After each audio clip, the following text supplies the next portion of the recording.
What's going on, everybody?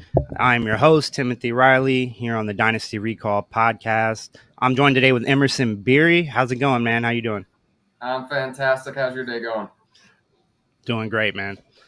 So Emerson's a good friend of mine, smart guy. Let him know what you do, man. Where they can find you.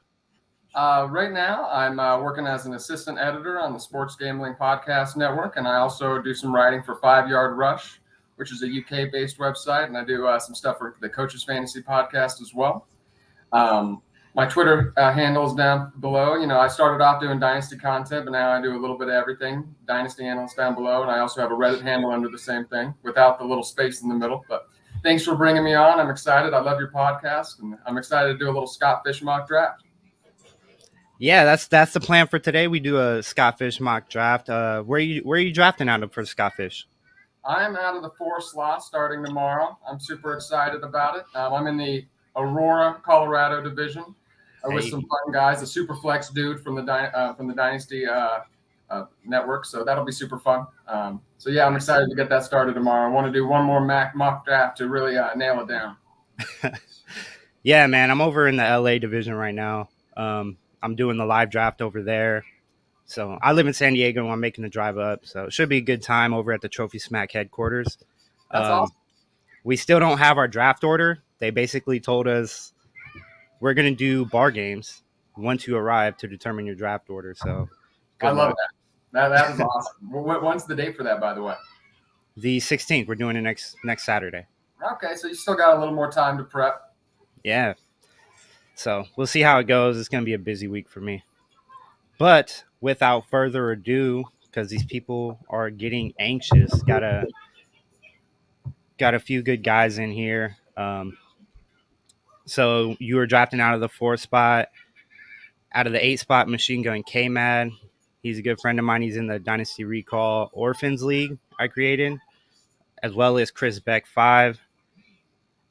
And yeah, should be a good time. So without further ado, all right, here we go. And we are starting. Oh man, my daughter decided she wanted to be on the pod today. Hey, get her in a slot. Is there a slot left? Oh, no, full. All right, out of the 1 spot, I'll take Josh Allen. Easy choice, you know. That's a smart pick there. I'm going to go heavy on quarterback early, so that's a good pick. Josh, it's hard to argue. Okay. Oh, hey, how's it going? You say hi? Okay. Love you, but thanks for making an appearance. All right, with my selection, I had to think about it for a second, and I was working on my phone because I can't stand the format of sleeper on the computer. I went with Kyler Murray. So good pick. I went with him there just because of the added, just the completion percentage is more. In a traditional format, I would have leaned with Lamar Jackson, but in this format with -1 for an incompletion, I'm going with Kyler Murray, the slightly more accurate passer. Yeah, good call. I think people are severely underrating Kyler Murray as far as Scott Fish format. But yeah, solid pick. JT. I don't know if I can go with JT. It's hard for me to go running back in the first round. I think it's going to be super quarterback concentrated. Yeah, I mean it's with Trevor Lawrence scored about 7 points per game last year. Justin Fields was, I think, like 8. You just you have those quarterbacks in the bad offenses, and especially they're going to be on the field less.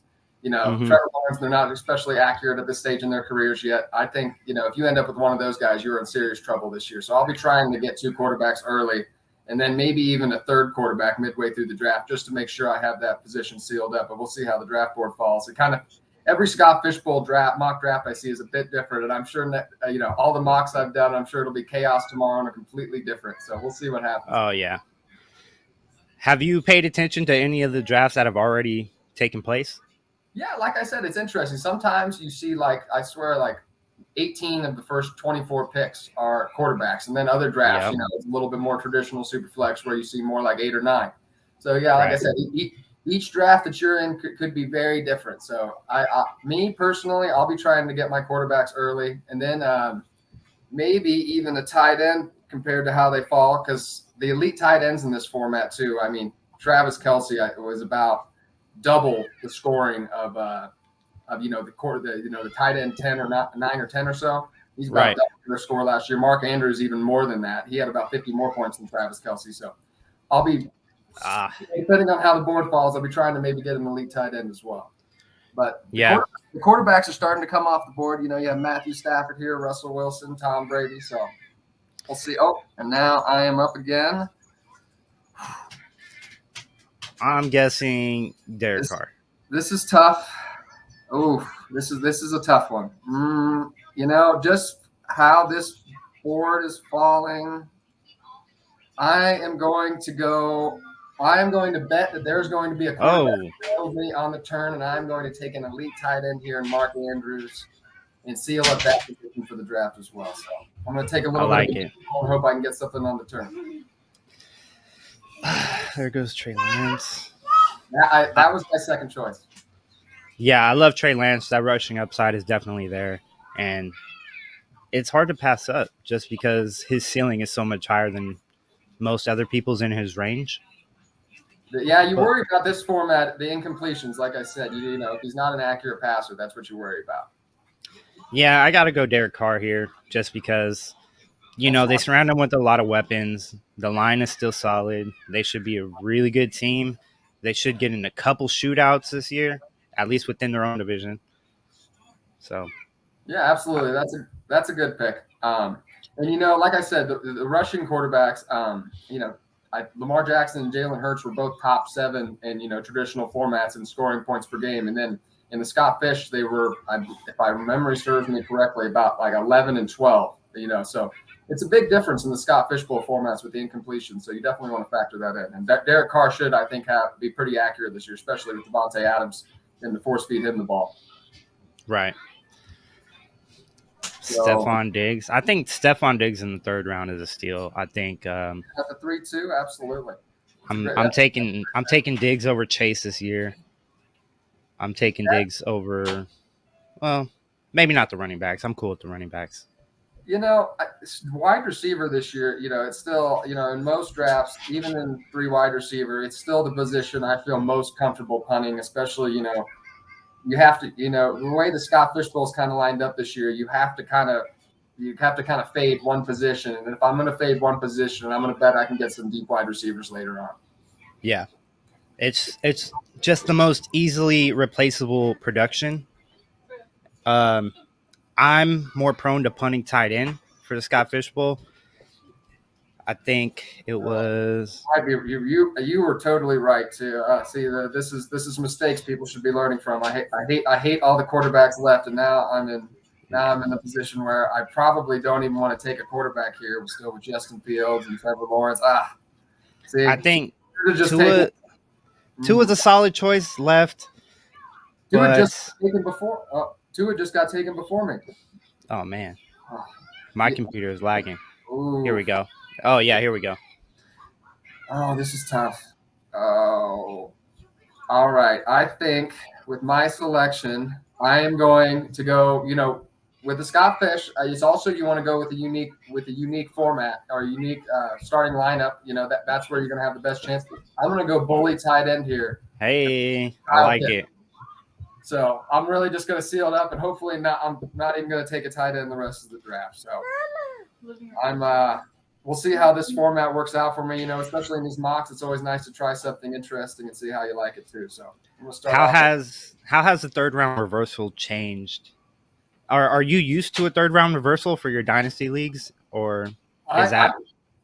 I personally really hate 3rd round reversal, especially in super flex formats. I think it evens out. When you add the quarterbacks in, I think in a 1 quarterback, I think there is a significant advantage to drafting, Jonathan Taylor and those guys up at the top. But then when you add quarterbacks in, and then the guys at the end of the 1st round are getting Jamar Chase and Kyle Pitts, I don't necessarily feel that bad for them. So I think right. So in a tradition, in a super, so this is definitely unique. Like I would have gotten a good quarterback still if this wasn't a 3rd round reversal. But That's okay. This is not my favorite draft position right here. Yeah, it's unique drafting out of the one slot. Although, like I said, you started off good with your quarterbacks. I got the quarterbacks down. I'm gonna go with the guy that I think really has the potential to finish number one overall at his position this year. It's kind of a reach, but I gotta go with Mike Evans. Mike Evans, I think, is going to have a great year. He's, Chris Godwin's going to be out at the beginning of the year. Rob Gronkowski retired. Tom Brady is going to throw the ball and have a great season. I like Mike Evans right alongside Stefan Diggs and Jamar Chase this year. I think he could have one of his best seasons ever. So I think that's a fantastic pick. I don't think you'll be regretting that one. No, not at all. I guess I got to go Nick Chubb here. That's Kamar kind of scares me. I don't know if he's going to be getting the suspension. I do like Kamar in the back half if he does get the suspension when he comes back, but I feel like in the fourth round, you just got to go with more of a sure thing. That's a good pick, especially if Deshaun Watson gets anything less than a full season, he's gonna be getting drafted significantly higher than that. So that's a smart pick. Barkley just went off the board after that as well. That's another high value pick. I like that one there. For me, you're a Barkley believer. In a redraft, I'm willing to take the risk on the upside. In Dynasty, I get my exposure in redraft and best ball though. I don't draft him in Dynasty leagues. But let's see here. My selection. I think I am going to go with the talent here in Javonte Williams. I think he's going to be getting more of the workload this year. I love the fourth round ADP here. I think, or the fourth round price tag. That's fantastic. When he was getting drafted in the first round in best ball and redraft leagues at the beginning, a little bit earlier this offseason, that was a little high for me. But now I'm excited about this. So I like Javonte. I don't know how much that backfield split is going to affect him as far as RB1 status. Don't get me wrong. The talent is there. I think that's undeniable. I think I might have gotten him at an RB2 price tag here. Let me see how many running backs were drafted. I think he was the running back 13 or 14 drafted. So I think that's an easy return on ADP for me here. 7, 8, 9, 10, 11, 12.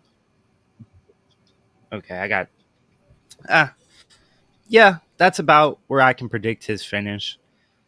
And I think that was more closer to his floor, and I think that's all upside there. And I think he could be a big return on value. So I think that's a super safe pick. I'm willing to take that. I was stuck between him and Leonard Fournette.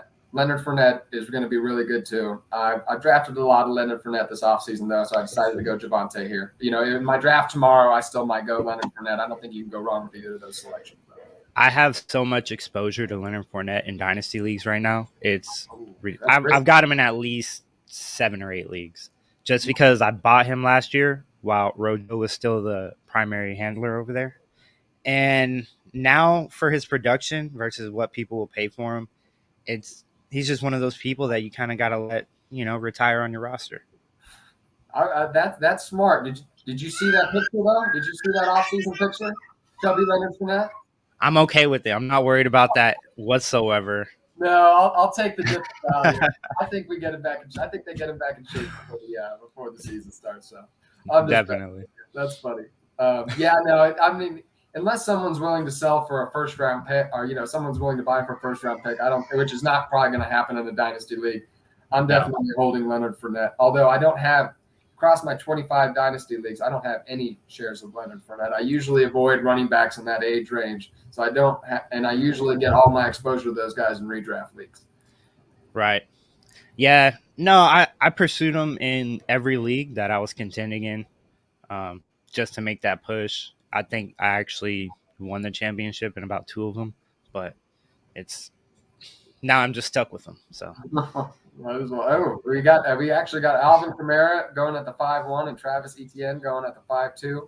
I like the price tag of both those guys, so that's a big value for me there. So those are really good picks. Yeah, Etienne is one of my favorites this year due to his price tag and his potential to finish as a top 5, top 10 back. Yeah, I don't know about 1 overall. I don't see that happening, but he can definitely have a great year. Yeah, absolutely. And like I said, yeah, at this price, he's the most likely guy to finish as an RB1. I think at this point, I think he could be like, you hope he's healthy this year, but I think he could have a DeAndre Swift kind of like a 2021 season. So in a similar role where he's not in a great offense, but there should be a lot of passing volume. So hopefully he gets a lot of passes this year. That Trevor Lawrence connection should be big. So I'm hoping for big things for him as well. I have a lot of exposure. So where are you at with Cam Akers? He went at the 4.7.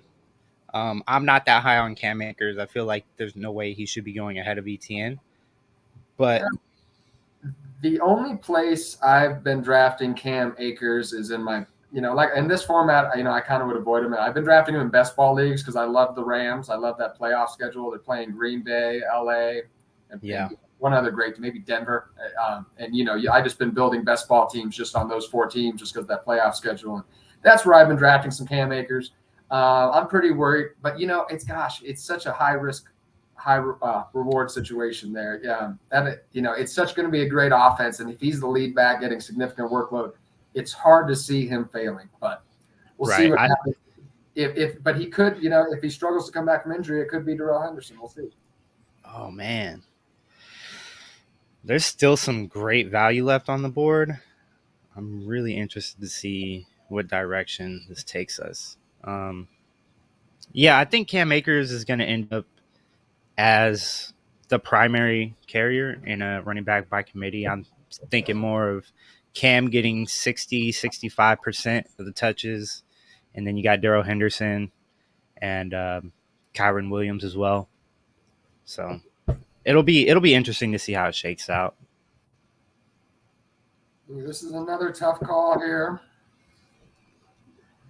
I am going to take the love of the summer, though, Michael Pittman. Everyone darling this summer, so I love the value here as well. Number 1 wide receiver in the Indianapolis offense. I think he could have a wide receiver 1 season, and that's certainly where some are projecting him at. So I'm excited to get him here. Great pick. I love me some Pittman. I don't think Alex Pierce is going to take away too much of the targets from him. Oh, yes. I was really hoping Zeke would fall to me right here. I almost took him. That was my second choice. I almost took him. That's a really, it's just impossible for him not to be a good pick there. Once again, what are we at? Like, we're probably near RB3 range at this point, and I just can't see Zeke finishing that low. So that's a great pick. This one, I'm really torn. I've got 2 receivers that I'm pretty big on, but the cutoff for running back is coming up fast. Yes, it is. Absolutely. And so I think I just got to take it. No, I got to take the value. And I think Jalen Waddle is being very underrated. I love Jalen Waddle so much. I wanted to put him in the top 5 dynasty wide receivers even at the beginning of the offseason. The Tyreek Hill, it did dampen it a bit just because I think the breakout is now, I thought the 1,400 yard year was maybe in the cards, and now maybe it's more like 1,000 to 1,100. I still think he's a great player, and I love him in dynasty. I think it's a good value here, though. That's a good pick. Yeah, I think he's still going to have the PPR floor. I think they'll use Tyreek as more of a downfield threat. Jalen Waddle more underneath. But it's going to be a very consolidated offense between Tyreek, Waddle. I'm saying maybe around 24% target share for both of them. And then, another 15 to the running backs, Chase Edmonds and them. If he has a 24% target share, that's going to be a great pick. So I can't argue with that at all. Oh, with this one, like I said, in this big format, I'm shooting for upside here. So I am going to go with J.K. Dobbins, who's I think that's about the last tier running backs here. We have A.J. Dillon, Kenneth Walker, Clyde Edwards, Damian Harris left on that, and I think J.K. Dobbins was clearly ahead of those guys. So I'm going to grab the last running back that I think could be elite this offseason or this season, and hopefully get some late round wide receiver value. Yeah, I wanted to go JK as well. I think really The only running back left that I would feel comfortable in my lineup is AJ Dillon. I think him and Aaron Jones are both going to have a solid year. Yeah, I think AJ Dillon could go. I think he's going to go here pretty shortly. He could have a great year as well. I love Aaron Jones. It's just, AJ Dillon. It just depends on how much workload he gets. I know he didn't get when Aaron Jones played last year. His workload wasn't that heavy. So it'll be interesting to see what kind of split they get. Cortland Sutton going before DJ Moore is kind of heartbreaking to me. I think DJ Moore is just such an amazing talent with an amazing floor. It's the floor's there, but the ceiling is there for Sutton. I got to say that. So I understand the Pittman redraft. I love DJ Moore. He's seventh in the NFL in receiving yards over the last 3 seasons, and it's just so disappointing that the Carolina offense. He's only gotten 12 touchdowns in 3 seasons as well. So for me, Cortland Sutton, we don't know who the number 1 over there in Denver is, right? Where it's all speculation. Like, nobody would be surprised to see Jerry Jeudy be the number 1. I don't think. Yeah, absolutely. And I actually am one of those guys who thinks Jerry Jeudy is going to be the number 1 receiver. I trust the talent.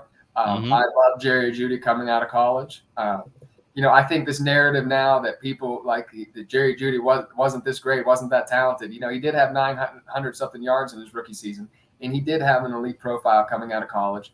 I'm still leaning Jerry Jeudy.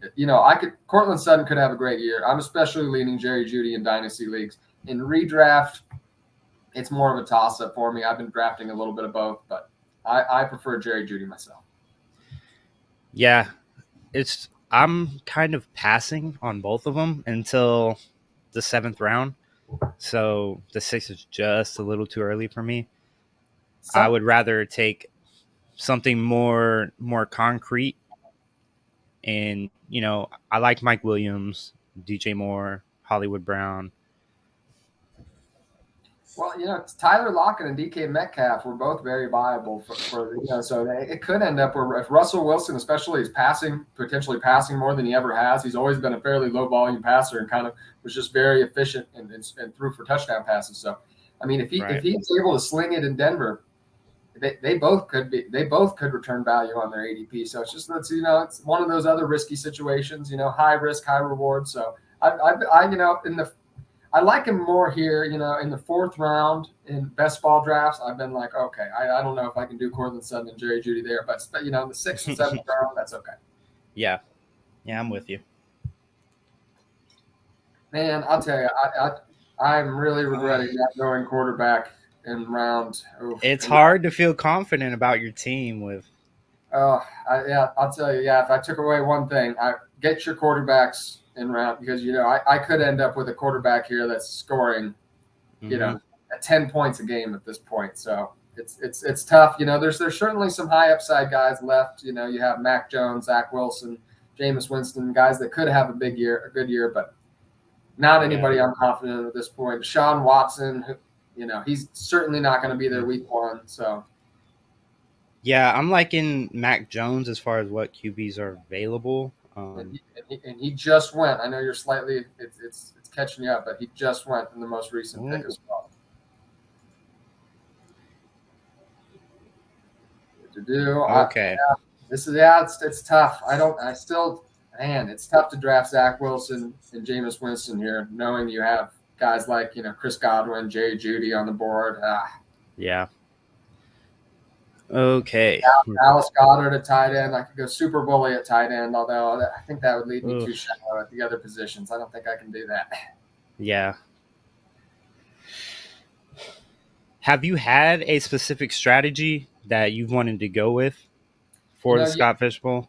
One that I wanted to. I'm definitely thinking I'm going to do for sure is draft the quarterbacks in the first 2 rounds, and I kind of got risky here to play with the idea, and like I said, I am kind of regretting it.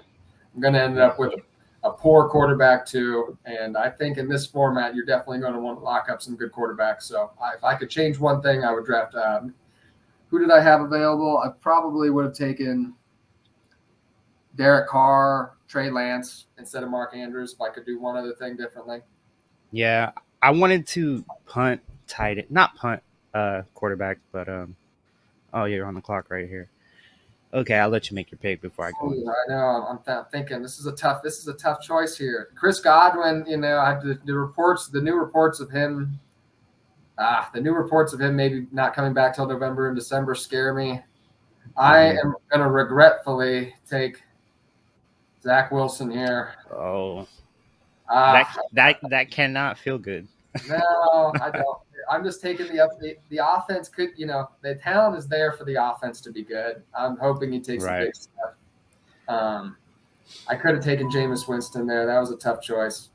But yeah, that doesn't feel great. So if I could tell the viewers one thing, it would be to lock up quarterbacks early.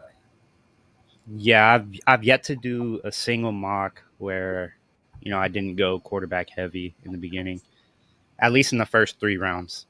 Yeah, I told you that I told you even before the mock started that I wanted to maybe even have a third quarterback by this point, but that did not happen. People were smart and got their quarterbacks early, and I think that's how most drafts are going to go. I think Rashad Bateman is a steal right here. That's definite wide receiver 2, I would say. It's tough. With Lamar Jackson, it's hard for me. The running quarterbacks just suck up so much of the offense for themselves. It's kind of tough always. You saw Marquise Brown. The Ravens threw more last season without the running backs, and before that though, they were always bottom. They've been bottom 3, and so pass rate. So I think they maybe get more run heavy this year. I could see Rashad Bateman being a little more boom and bust. So we'll see what happens. I'll let you make your pick. You only have 10 seconds left though.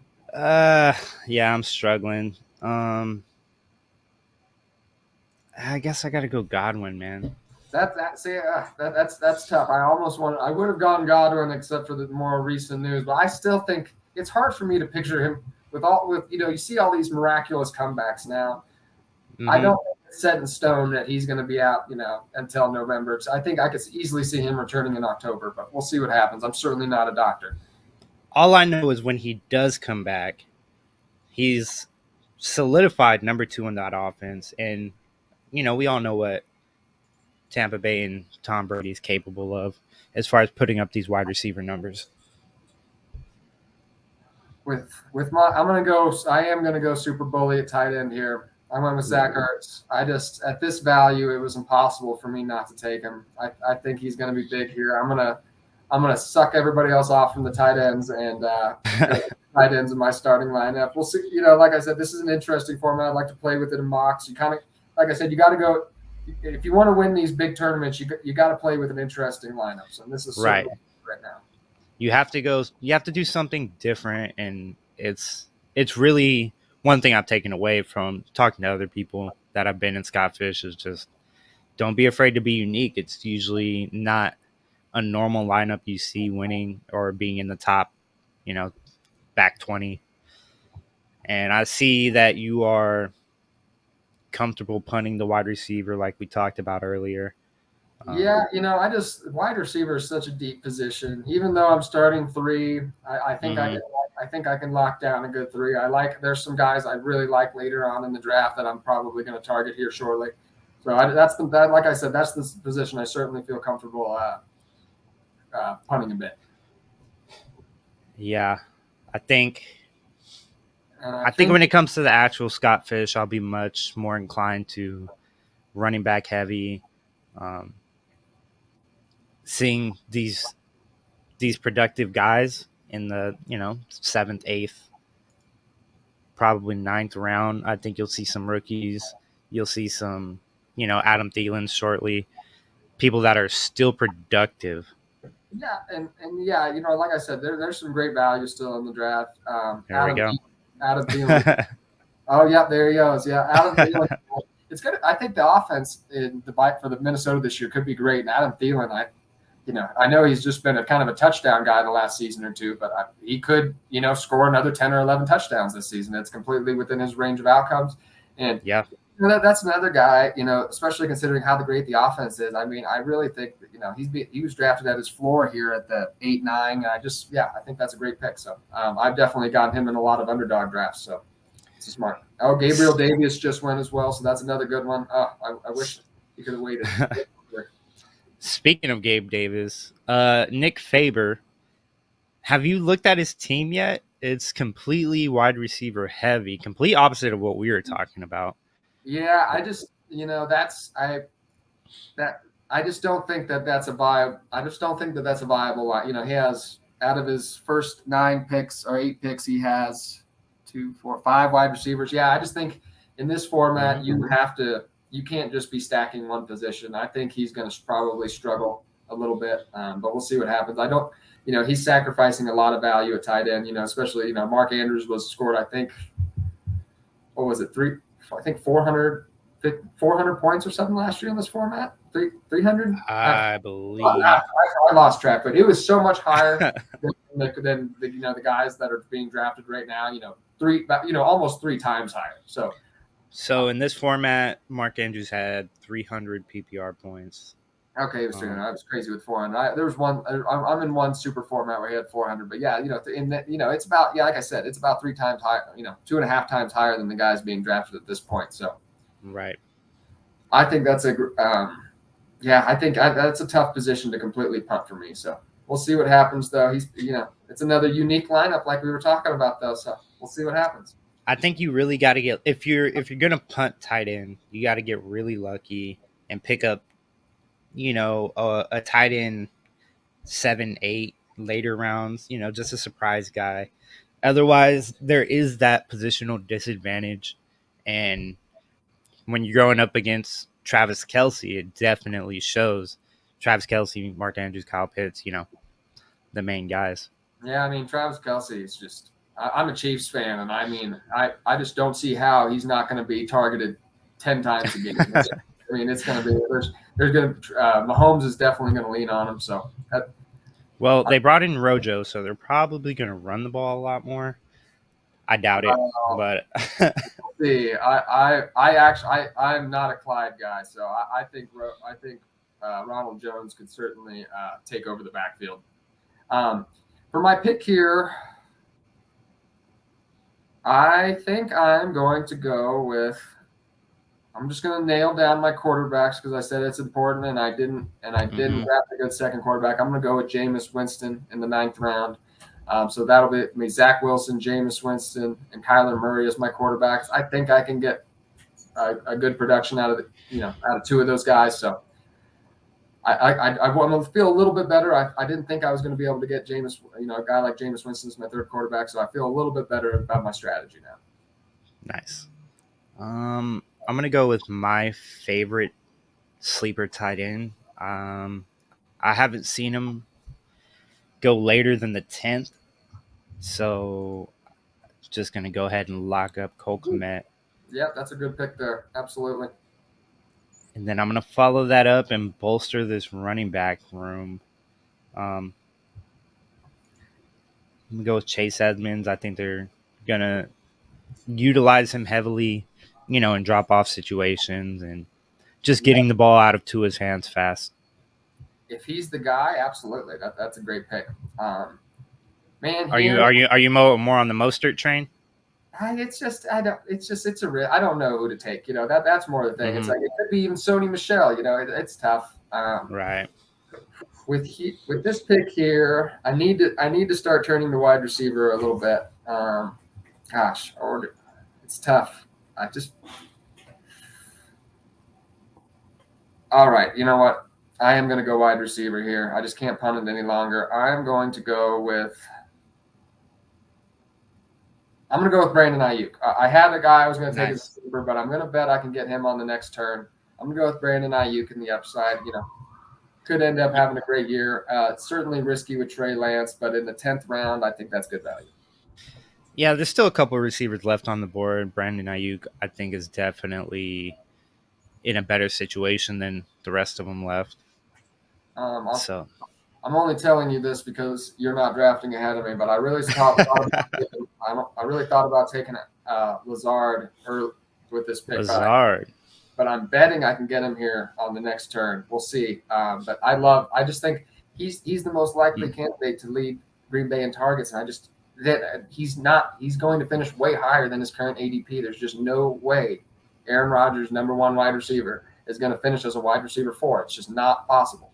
I think he could push for 1,000 yards here, and I don't think that, 12. I don't think any elite wide receiver range is in his outcomes, but returning on wide receiver 4 value, absolutely. I think if you're of the belief that Allen Lazard is the number 1 receiver, then anything past the 8th round is a steal. If he is a guy, you're like you said, you're looking at upwards of 1,000 yards and a heavy touchdown floor. Yeah, so it certainly could be somebody else. It could be. I like Watson a lot in dynasty leagues. It could be him, but if I'm betting in the 10th round here, you kind of just gambling at this point. I'm willing to take him here. I'm hoping he makes it to me. Patterson's a great pick. That just went at the 11-1. I almost took him at my last pick. I think he could still have a great year. Sometimes I see him going too early, but that's good value at that pick. I think I'm going to have to get a lot more comfortable punting wide receiver because there's still a lot of good options here. Yeah. Wide receiver 3-4s that will still provide you solid production. And that could end up pushing wide receiver 2 value in some leagues. Right. That's what I found in most drafts, and so that is the position that I tend to lean to punt. Right now, I have 3 quarterbacks, 3 tight ends, 2 running backs, and 2 wide receivers.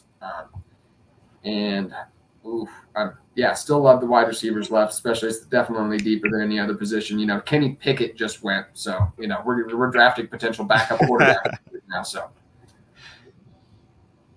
yeah, this is a spot. I think we're getting close. Lazard is close. He's 3rd in line in wide receivers. What happens?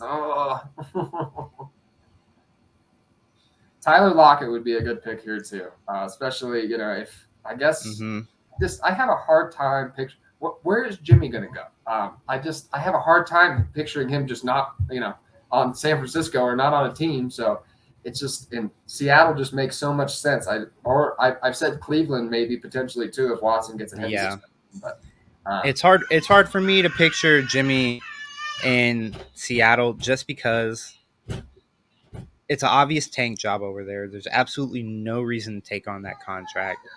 They're not looking to seriously compete. Oh. Sorry to interrupt. I know that's got to be tough. That is so tough. Oh, my gosh. That's my nightmare. I should have just taken him last round. Oh, gosh. I'll go with Tyler Lockett. I'm happy with the value here. In the 11th, at the end of the 11th round, that's another guy just like, okay, that's his floor. So I'm happy taking him there. And, and he could return more on that. Like you said, though, Seattle's is tanking. Is San Francisco going to keep him though? I think they might just eat the cap hit eventually here.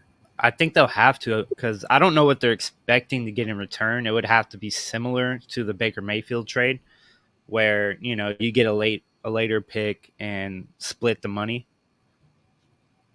Speaking of Baker Mayfield. Oh yeah, you're thinking about Baker here? Yeah, that's good. Yeah. I mean, yeah, why not? The guy's still talented, and he's a better quarterback than Sam Darnold. I don't think there's much debate about that. Personally, I've been there. People on ESPN saying Sam Darnold will be the starting quarterback. I disagree. There are certainly people out there. That's smart. Darrell Henderson there is a good pick there too. Like I said, Cam Akers is a big risk, and if you're getting the lead running back for the Rams, that's fantastic. Yeah, we'll see how that goes. At this point of the draft, I really like to just go heavy on running backs. And redraft leagues, running backs are a premium.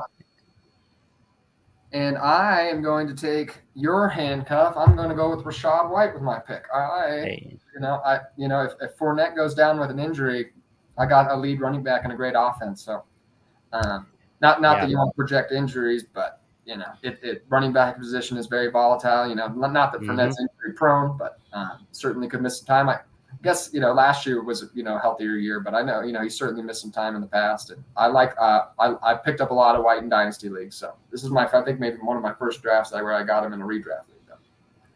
I mean, it's great value, like you said. If anything were to happen to Leonard Fournette, he immediately steps in, and you're getting running back one production. Because I mean, who's behind Rachaad White? Keyshawn Vaughn. I think he's shown that he's not really a threat to touches. They use the draft capital on White, and I think he will definitely get the lion's share if anything were to happen with Fournette. Sky Moore goes at 12.6. Hey, I can't get on board with that. A late.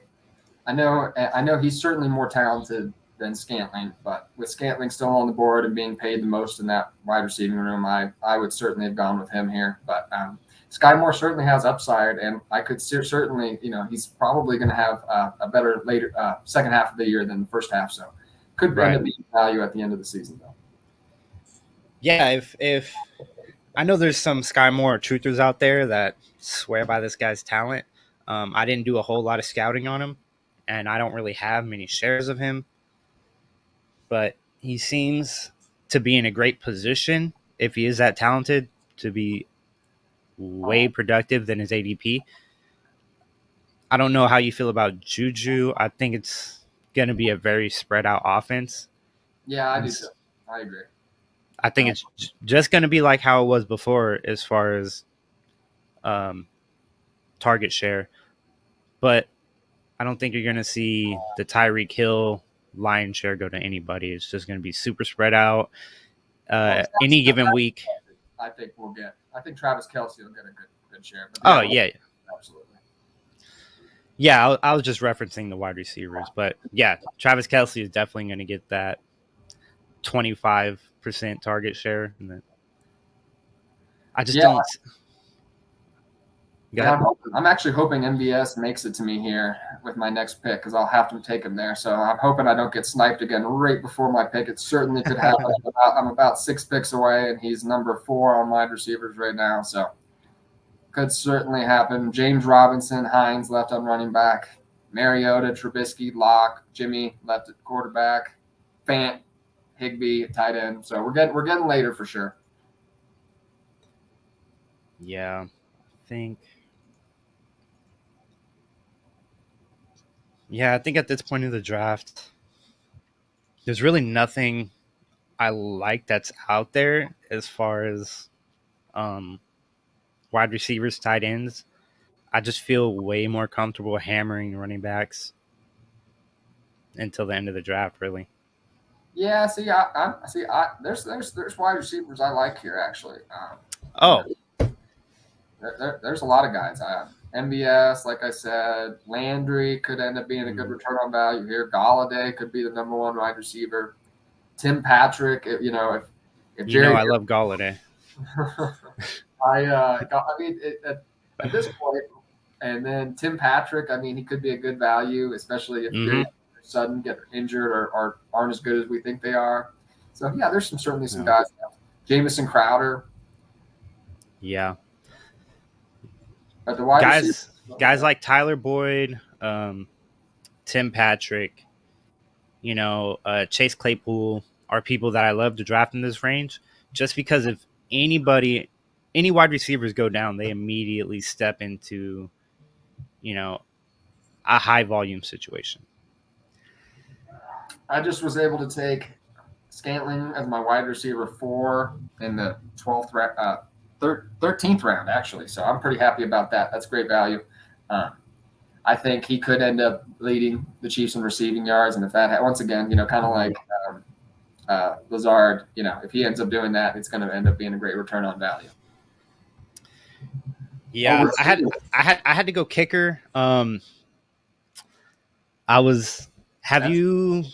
you follow Lindelians?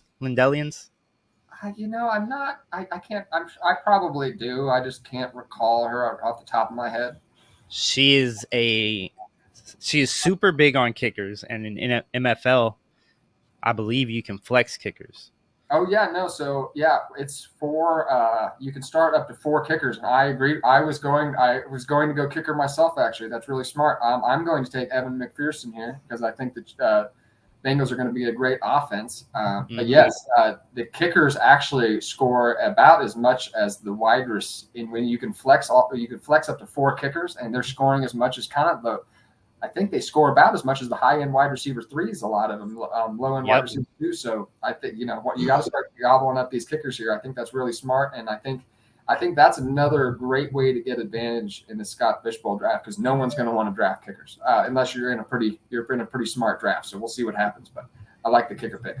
Yeah, I believe there was about 4 or 5 kickers last year that finished in like low-end wide receiver 2 territory. Yeah, absolutely. So, I think that's where another great way to get, I think with my lineup, I only plan on starting probably 3 wide receivers. So I'm going to try to, we don't have quite as many rounds as the Scott Fish Bowl is going to have, but I'm going to be hammering kickers in those last rounds. Absolutely.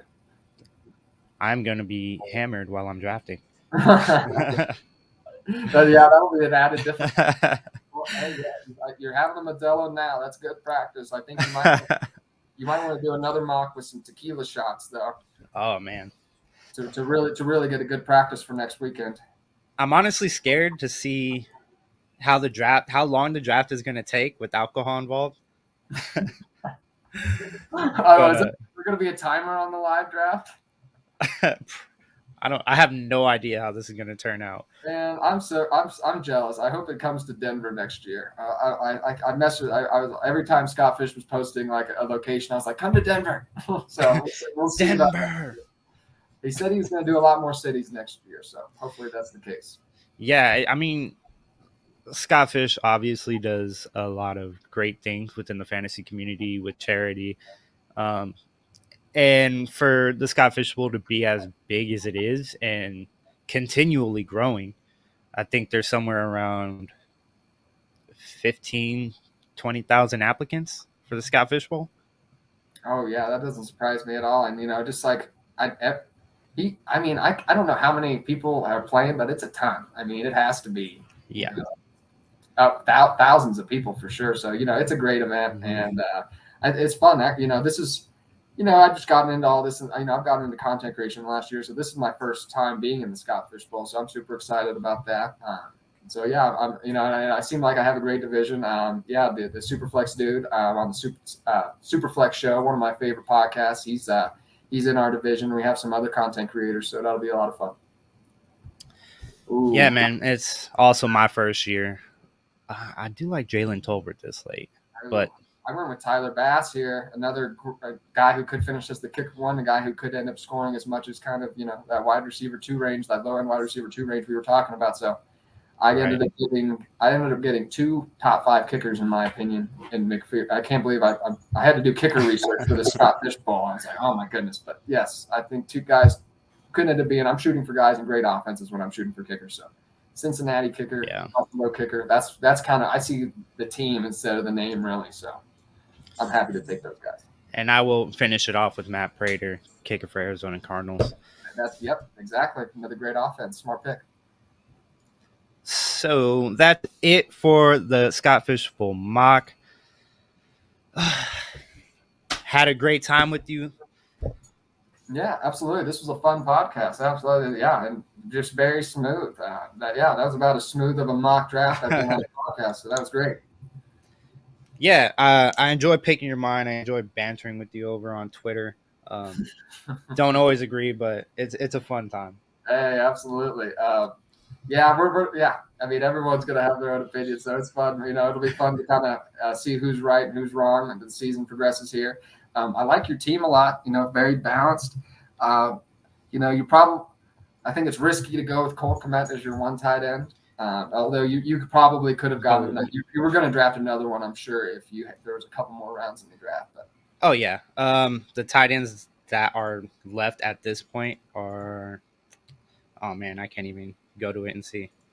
Tanyan, we had Hurst still available, Hooper, Logan Thomas, Cameron Brate. So not inspiring options, but you had a couple left. Yeah. We'll see how the actual draft goes. It's all just theory at this point, testing out a few strategies. Yeah, But absolutely. I think that's about it on time today. Thanks for stopping by, man. I really appreciate you. I enjoy picking your mind. Yeah, absolutely. It was great. Thanks for having me on. Why don't you let everybody know where they can find you at one more time before we get out of here? Yeah, absolutely. Like I was saying, I'm assistant editor at the Sports Gambling Podcast Network. I also do some writing for 5 Yard Rush and the Coaches Fantasy Podcast. My Twitter handle is down below, the Dynasty Analyst, and you can find me on Reddit as well under the same handle without the little space in between there. So, and feel free to check out my content. Doing a lot of Dynasty, redraft, best ball, all that stuff. Yeah, man. Give this man a follow over on Twitter. Great follow. But thanks for stopping by, man. Hopefully we can have you on again.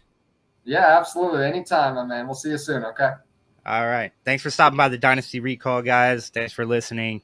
Leave a like, rate, and review wherever you listen. And that is it for today. Peace.